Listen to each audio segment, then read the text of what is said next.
The formation of the sociopathic. A sheep becomes a wolf. Awareness and understanding are pivotal. People only entertain destructiveness within their thoughts, feelings, and actions out of ignorance. We might refer to these destructive tendencies as sins. They are deadly in the sense that they cause fragmentation and decay in both ourselves and our relationships. They undermine our ability to express the constructive, and therefore lead to death, both literally and figuratively. When there is confusion as to what exactly is the difference between the constructive and destructive, then one is likely to give in to temptations. Some become desensitized to this distinction to the point that they unconsciously begin to pursue sin. We may liken this pattern of behavior to a beast, in that a person becomes driven predominantly by their animal nature, by base desires. Some may also rationalize the validity of this behavior by comparing their actions to those of an animal. To be clear, our bodily appetites are not destructive in and of themselves. For example, hunger can be a signal to eat in order to sustain our bodies. However, the same instinct which can act to preserve life may also seek to destroy it when it is expressed in ignorance. Unchecked hunger can become gluttony, a lust for things that we do not need, or worse, things that may actually cause harm. Therefore, we must temper these instincts with truth and discernment. If we do not develop this discernment of truth and live it out, then we might become blinded to or fight off that which would actually benefit us, slipping further into the destructive. Thankfully, destructiveness can only take a foothold within our lives to the extent that we allow it, and there is always an opportunity to redirect one's path. However, it can be a slippery slope sometimes. When overwhelmed by it, people become prideful.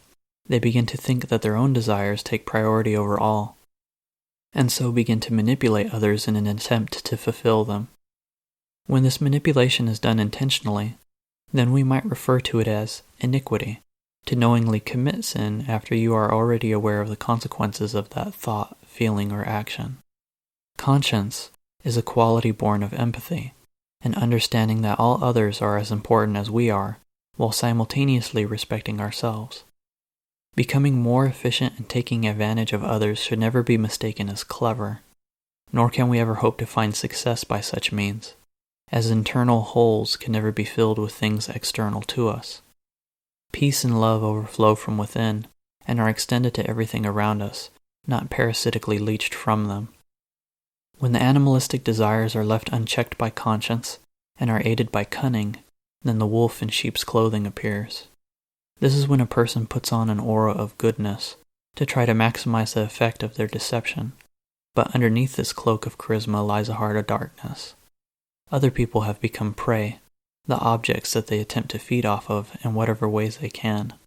It is important to note that these ways of thinking, feeling, and doing are not limited to those whom we would normally label as rapists, murderers, etc. Everyone must domesticate their inner animal to some extent. A hypothetical scenario. The wolves desire the world. A man works hard to start a business and becomes highly successful within his field. However, while it may have started off with good intentions, the stress and demands eventually drive him more and more towards the sociopathic. Success becomes the only thing that matters to him. So the work becomes less honest, and success is achieved by any means necessary. It is done with just enough service towards others to look good on the outside, but is filled with corrupt motivations on the inside.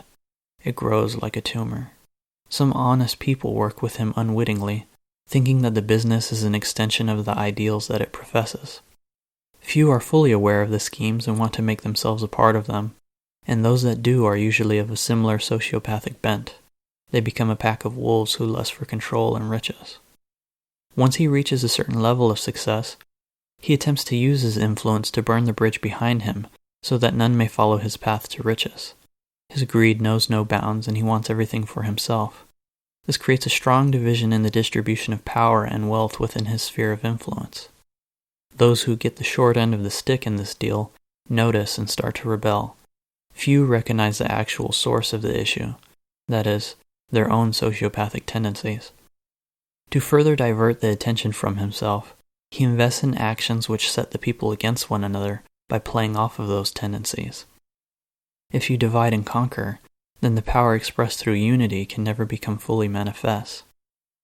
Being an opportunist who knows how to twist a situation to his own ends, he devises a plan to extend his reach. And he knows that if he presents a convincing enough solution to the problems that he has helped to create, then he could hide his nefarious plan even more thoroughly by being seen as a hero. Who would question the intentions of someone whom everyone recognizes as a philanthropist, as a pillar of moral fortitude, as the one who has solved all of their problems? Meanwhile, his solution is a Trojan horse, which surreptitiously implements a system to more thoroughly control the people seen as lesser.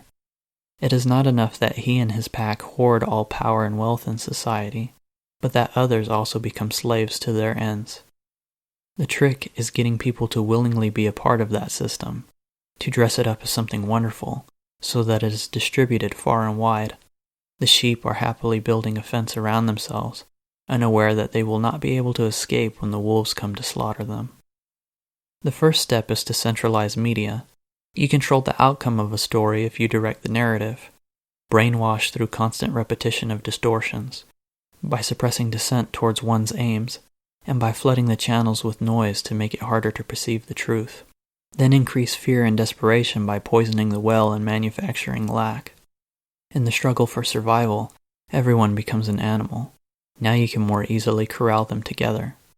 Once in their pen, if they truly get to know one another, then they might be able to see that they are all fundamentally within the same position and could make plans together to escape it. Therefore, prod them around and tell them that it was the other guy who did it. Families become adversaries, friends become enemies, everyone is a stranger in a world of violence. When they start to fight amongst themselves, further division by ascribing each group a label and fostering a mindset of us versus them. Then whip the mob into a frenzy so that it becomes an army to kill off one's opponents in secret. Fighting may bury resentment for a time, but it never resolves problems, yet many still mistakenly believe that it does. If you want to keep them fighting forever, then make sure that they never find this out. Finally, use technology to expedite all of these processes. Create stronger weapons, nuclear, electromagnetic, chemical, biological, psychosocial, atmospheric, etc., and stockpile enough of them to hold the entire world hostage. If no one is tempted to push the button, then get everyone to burn up all of their time, attention, energy, and resources on fruitless goals. Waste and pollute everything until absolutely nothing is left.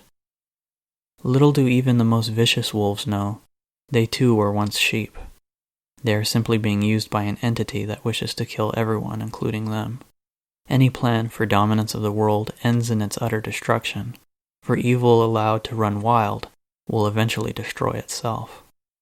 Therefore, this entity has no life of its own, but is composed of the destructive thoughts, feelings, and actions of all.